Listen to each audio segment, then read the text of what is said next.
सभी मित्रों को, भाइयों को, बहनों को, मेरे आचार्यों को और पूज्यजनों को, सभी की श्री कृष्ण जन्माष्टमी के अवसर पर बहुत ढेरों शुभकामनाएँ। और क्योंकि भगवान श्री कृष्ण द्वापर युग में पैदा हुए और देवकी वासुदेव के घर उनका जन्म होता है। कथा इस तरह से है कि मथुरा के राजा उग्रसेन के यहाँ कंस नाम का एक बच्चा पैदा होता है और जब थोड़ा बड़ा होता है तो बहुत आतताई है। अपने पिता को गद्दी से ज़बरदस्ती उतार करके जनता को तरह तरह से कष्ट देता था। उसके कष्टों से तंग आकर के भगवान ने अवतरण स्वीकार किया और प्रभु का अवतरण अपने भक्तों को आनंद से उल्लासित करने के लिए, प्रफुल्लित करने के लिए, रोमांचित करने के लिए होता रहा है। जिन जिन भक्तों ने भगवान की तपस्या की है और जिस जिस स्तर पर की है, भगवान ने उन्हीं को उस स्तर का सुख दिया है। देवकी, वासुदेव, माँ जसोदा और नंद बाबा, इनको परम सुख देने के लिए, माता पिता का सुख देने के लिए भगवान आते हैं। कंस का वध करने के लिए आते हैं, जरासंध का वध करवाते हैं, है ना। बहुत छोटेपन से ही जब वो प्राकट्य होता है और बहुत कष्टों के और बहुत कंस ने अत्याचार किए माता देवकी पर, तब भगवान प्रकट होना स्वीकार करते हैं। कंस देवकी को बहुत प्यार करता है, विवाह वासुदेव जी से होता है और छोड़ने के लिए जाता है बहन को बड़े प्यार से। उसके अत्याचारों से को देखते हुए भविष्यवाणी होती है कि कंस, जिस बहन को तू छोड़ने जा रहा है उसी बहन का 8वां पुत्र तेरा काल बनेगा। ऐसा सुनकर के कंस घबरा जाता है, क्योंकि दुष्ट है, स्वीकार नहीं करता, सोचता है मैं बदलूंगा। ये नहीं देखता कि मैं अपने पापों से उन्मुक्त हो जाऊं, पापों से निवृत्त हो जाऊं, इसको नहीं, बल्कि उसी को, देवकी को ही मारने की कोशिश करने लगता है। तलवार निकाल लेता है। वसुदेव जी उसके पैर को हाथ जोड़ते हैं और कहते हैं कि तुम इसको मारो मत, ये तो अबला है, तुम्हारा क्या बिगाड़ेगी, है ना। रही संतान की बात, तो इसकी जो संतानें होंगी मैं आपको एक एक करके देता जाऊंगा। और तो कंस को कुछ समझ में भी आता है और उनको कहता है कारागृह में डाल देता है और बहुत सख्त पैरा रहता है। 6 संतानों को वो मार देता है, पटक पटक के मार देता है। यही उसका पाप कई गुना बढ़ जाता है। और 7वां संतान जो है संकर्षण से, जो बलदेव जी हैं, वो कुछ संकर्षण से रोहिणी के गर्भ में चले जाते हैं। और ये जब प्रकट होते हैं, आज मतलब इस भादों के अष्टमी तिथि को भगवान का प्राकट्य होता है। रात के 12 बजे प्राकट्य होता है, अंधेरी रात में प्राकट्य होता है। चारों तरफ से बेड़ियाँ लगी हुई हैं, जंजीरें पड़ी हुई हैं, गेट में 5-5 ताले लगे हुए हैं। जब भगवान का प्राकट्य होता है तो सब चारों तरफ से खुल जाते हैं, पहरेदार सो जाते हैं। जो वहाँ के गेट है उसको उस पर जो है उसके ताले खुल जाते हैं और वासुदेव जी को भगवान साक्षात दर्शन देते हैं, विराट रूप में भगवान दर्शन देते हैं देवकी जी को। और कहते हैं मैं फिर, क्योंकि भुला भी देते हैं वो, उनका अपनी माया भी तो साथ लेकर आते हैं, महामाया जो उनके साथ रहती हैं, तो वो उनका कार्य करती हैं।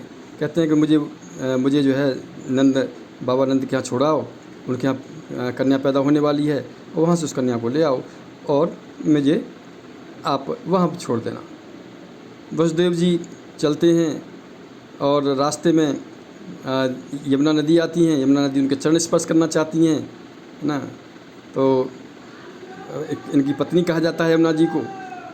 तो चरण स्पर्श करने के लिए के बाद वो नीचे हो जाती हैं, अपना अपना जो अंगूठा है वो भगवान नीचे लटका देते हैं। छोटे से नंदनंदन वासुदेवाय नमो नमः, तो उसको जो यमुना जी हैं नीचे चली जाती हैं। देखते हैं वहाँ पहुँचते हैं, नंद के यहाँ भी सब सोए हुए थे, नंद बाबा के यहाँ सब सोए हुए थे। कन्या का जन्म हुआ, देखते हैं कन्या को वहाँ से उठा लेते हैं प्यार से और लेकर के आ जाते हैं। जैसे ही आते हैं तो पूर्व अवस्था में जितने भी ताले हैं सब लग जाते हैं, बेड़ियाँ पड़ जाती हैं। और जो है सब पहरेदारों ने खबर की कि उनके बेटी का जन्म हुआ है। देखिए तो कंस दौड़ा दौड़ा आता है और उससे ताज्जुब होता है कि यहाँ तो बेटा होना था। 8वीं संतान बोला था, तो संतान में वो उसके कहती है देव की, भैया ये तो बहुत छोटी बच्ची है, इसको क्यों मार रहे हो? ये तुम्हारा क्या बिगाड़ पाएगी? इसको जो है इसको छोड़ दो। लेकिन कंस नहीं मानता, अपने भय से, अपने मृत्यु के भय से परेशान हैं। तो और उसको बच्ची को पकड़ के पैर से मारने की कोशिश करता है। वो महामाया जो है महादुर्गा के रूप में प्रकट हो जाती हैं। कहती हैं, रे कंस, रे दुष्ट, तू मुझे क्या मारता है? तेरे मारने वाला तो पैदा हो चुका है, तू अपनी चिंता कर। ऐसे करके के ये सुंदर कथा आती है, जहाँ पर कि जबकि ये मृत्यु के बारे में भगवान कृष्ण ने जब बड़े हो जाते हैं प्रभु, तो गीता में कहते हैं कि जातस्य ध्रुव मृत्यु ध्रुव जन्म मृतस्य च तस्मात् अपरहारे थे ना तुम सोचित महर्षि, है ना। बहुत अर्जुन को के माध्यम से हम सबको कहना चाहते हैं कि इसके बारे में बहुत चिंता करने की ज़रूरत नहीं है, क्योंकि ना तो इससे राजा बचता है ना ही रंग बचता है। फिर कहते हैं शरीर के बारे में भी देखिए, आप इसे धर्म कीजिए, कर्म कीजिए, सेवा कीजिए। जैसे कहा ना कि वासांस जीर्णान यथा विहाय नवानि गृह्णात नरो प्राणी तथा शरीरा विहा जीर्णा नायान संयात नवानि देहि। जन्म मृत्यु के बारे में उन्होंने कहा, स्पष्ट कह दिया, जातस्य ध्रुव मृत्यु ध्रुव जन्म मृत्यु च तस्मात् अपरहारेति न तुम सोचित महर्षि। आत्मा का और शरीर का संबंध बताया। शरीर तो वासांस जीर्णान के हिसाब से है, लेकिन आत्मा क्या है? नैनम छिंदन शस्त्राणी नैनम दहती पावका न चैनम क्लेदंत्या पुंसुष्यत मारुता। ऐसे भगवान नारायण का जो अवतार है, भगवान श्री कृष्ण के रूप में, लड्डू गोपाल के रूप में आ रहे हैं। जन्माष्टमी का मौका है, हम सब उनकी आराधना करें और प्रभु से प्रार्थना करें कि जो हमारा लक्ष्य हम जो भूल चुके हैं, उस लक्ष्य को, जो एक ही मात्र लक्ष्य है कि आपको प्राप्त करना किया जाए, येन किन प्रकारेण आपकी भक्ति की जाए, चाहे ज्ञान मार्ग से, चाहे कर्म मार्ग से, चाहे भक्ति मार्ग से। कर्मण्येवाधिकारस्ते माँ फलेषु कदाचन माँ कर्म फल हेतुर्भूम आते संगोष्ठ कर्मणि। ये भगवान ने कर्म करने के माध्यम से अपनी प्राप्ति का उपाय बताया है, भक्ति मार्ग से बताया है, ज्ञान मार्ग से बताया है। कर्मणो ह्यापि बौद्धव्यम च विकर्मणः अकर्मणस्य बौद्धव्यम गहना कर्मणो गति यस्य सर्वे समारंभः काम संकल्प वर्जिता ज्ञानाग्र दग्ध कर्माणि तमाहु पंडितम बुध। भगवान ये भी कहते हैं कि हे मेरे प्यारे संतानों, आप इसको भी सोच लो कि विकृतियाँ आपके अंदर कैसे जाती हैं, उसको भी बताते हैं भगवान, सावधान करते हैं। कहते हैं, ध्यायतो विषयान पुंस संगस्ते सुपजायते संगात संजायते कामा कामा क्रोधा विजायते क्रोधात् भवत संभोहा संभोहात् स्मृत विभ्रमा स्मृत प्रसाद बुद्धिनाशो बुद्धिनाशात् प्रणश्यति। किस तरह से इंद्रियों का ध्यान करते करते उसमें वासना उत्पन्न हो जाती है, और फिर वासना से जो प्रीति है, प्यार है, जो उसके प्रति लगाव है, उसके बाद फिर उससे मोह पैदा हो जाता है, मोह से जड़ बुद्धि पैदा होती है, जड़ बुद्धि से बुद्धि में विस्मृति पैदा हो जाती है और हम नष्ट हो जाते हैं। ऐसे भगवान कृष्ण ने इतना अमूल्य धरोहर के रूप में हमें गीता का ज्ञान दिया, जो कि सभी विश्व में गीता बहुत सबसे कल्याणकारी ग्रंथ है। जो इसको पढ़ेंगे वो जरूर इस भवसागर तरेंगे। भवसागर से ही नहीं, इस दुनिया में कृष्ण जो जैसे भगवान श्री कृष्ण की ज़िंदगी गई थी, सब बुराइयों को परास्त करते हुए और धर्म की स्थापना कर पाए थे। हम में भी उन्हीं का तत्व है, हम भी कृष्ण तत्व हैं, हम भी ऐसा कर पाएंगे और दुनिया को इस आतंकवाद से भय मुक्त करेंगे और एक शांति की, अमन की, चैन की स्थापना करेंगे, जैसे कि महाभारत के बाद में हुई थी।